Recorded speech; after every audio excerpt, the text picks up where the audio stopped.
Yo, what it do, YouTube? It's your boy, Lil Trey D. I'm back with another video. And what ass kickings I seen in Game 7. Absolute ass kickings. From both teams that were just in the finals last year. Got their asses kicked by 20 and 30 points. Just disgraceful. Disgusting what I seen. But I'm finna get those fraud-ass Phoenix Suns last. Let me start off with the Celtics and the Bucks game. Shout out to the Celtics. Great performance. Jaylen Brown, Jason Tatum, Pritchard, Grant Williams. Shout out to Grant Williams. 27 points, 7 threes. Shout out to that man. Al Horford did his role. Marcus Smart did his role. Just an all-around great performance by the whole Celtics roster. And they're showing why they're legit contenders to win the championship. Not only because of their offense, but because of their defense. So shout out to the Celtics. And now they're in the Eastern Conference Finals to face the Miami Heat in a rematch from the 2020 Eastern Conference Finals. See if they can get the revenge from 2 years ago. And that's going to be an exciting series right there. And the Celtics-Heat rivalry, that's still continuing. I believe it's like their fourth time going up against each other ever since 2012. Or should I say 2010? Yeah, before LeBron got to the Miami Heat. Yeah, they faced each other in the first round of 2010. Obviously, the Celtics won because Dwayne Wade didn't have no help.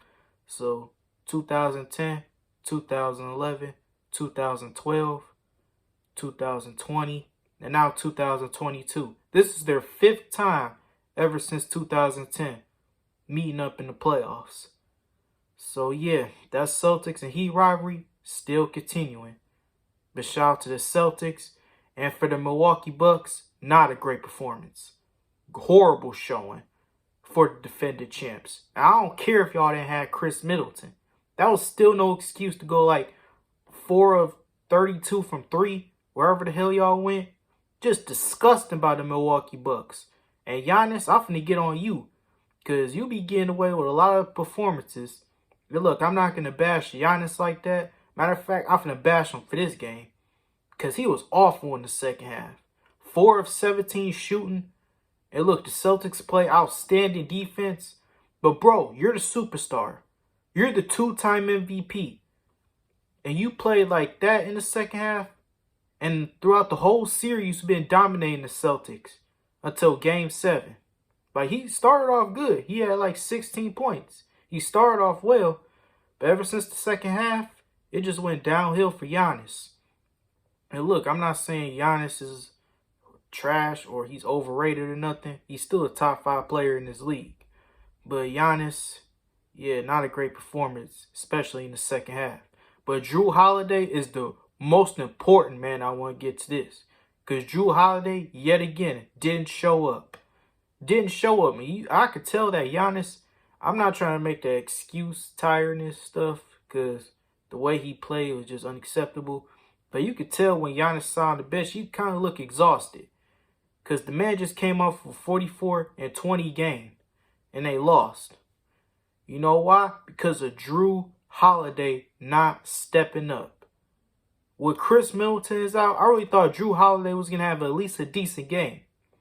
And those points that he had, that was garbage time. They were getting their asses kicked. So I want to hear that shit. And before that, Jrue Holiday wasn't doing nothing. Just chucking up stupid-ass threes. Just abysmal performance by Jrue Holiday. Just straight up disgusting. Bobby Portis didn't do much. Grayson Allen airballing threes and shit. Just a horrible performance. All-around performance by the Milwaukee Bucks. But see if they can bounce back next year. They're the defending champs. Well, not anymore. But, hey, shout out to the Celtics. Great performance. Moving on. Bucks going home. Now let's move on to the next game.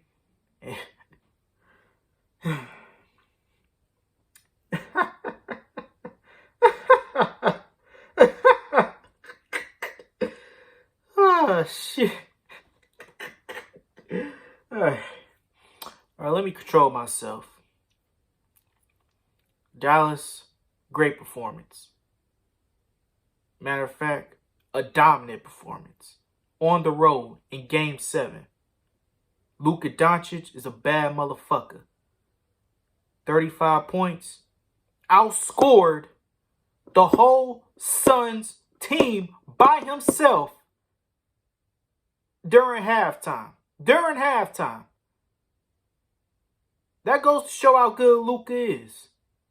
That man outscored a whole team by himself during halftime. Oh my God. Spencer Dinwiddie also had a good performance. Jalen Brunson also had a good performance. Just the Mavericks as a whole team played their role, played good defense on the Suns. So shout out to the defense as well. And just a great performance by the Dallas Mavericks. And they showed a lot of grit, a lot of grind. And they just knocked off the fraud-ass #1 seed in the whole entire NBA in dominant fashion on the road. And now they're moving on to the Western Conference Finals for the first time since they won that championship in 2011, where they'll meet the Golden State Warriors. So shout out to Luka, shout out to everybody on the Mavericks team. But you already know who I'm going to be talking about next. Phoenix Suns, frauds. Devin Booker, Chris Paul, ass performances. Disgusting performances. Straight up abysmal performances by the backcourt. Devin Booker, only 11 points on 3 of 14 shooting. Disgusting. Chris Paul only attempted 8 shots with 10 points. Pathetic. DeAndre Ayton not getting the buckets he usually get. How the hell you let Cam Johnson be your leading scorer? And I'm finna go on a little ass rant on these Phoenix Suns. Because Chris Paul, I'm finna get on your ass most importantly. This is your 4th straight game that you haven't scored over 15 points. In some of these games, you be scoring single digits. Just straight up pathetic by Chris Paul. And he's showing that he does not want a ring. He had a chance last year. He fucked up. He blew a 2-0 lead. And now he blew another 2-0 lead. This time to a 4th-seeded Dallas Mavericks team. Like, come on, man. Just unacceptable by Chris Paul. And Devin Booker, you're not off the hook. Only 11 points. And I remember this one play that D-Book just threw it away. Like, he just turned it over.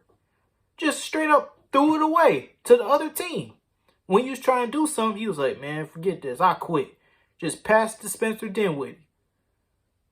So just a pathetic performance by both Chris Paul and Devin Booker. And the Suns, they were just being lazy. I barely seen them box out, grab rebounds. I remember this one play that the whole Phoenix Suns were just staring at the ball while it was on the floor. Just straight up staring at it.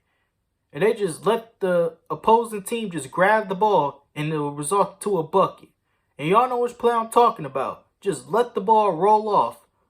It was worse than Cam Newton watching the ball on his feet and he didn't even attempt to grab it. That's how it was. So just straight up abysmal performance by the Phoenix Suns.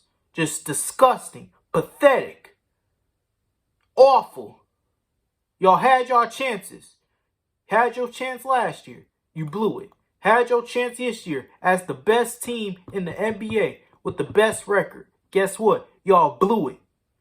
Y'all didn't even blow it in the conference finals. Y'all blew it in the 2nd round to a 4th seed.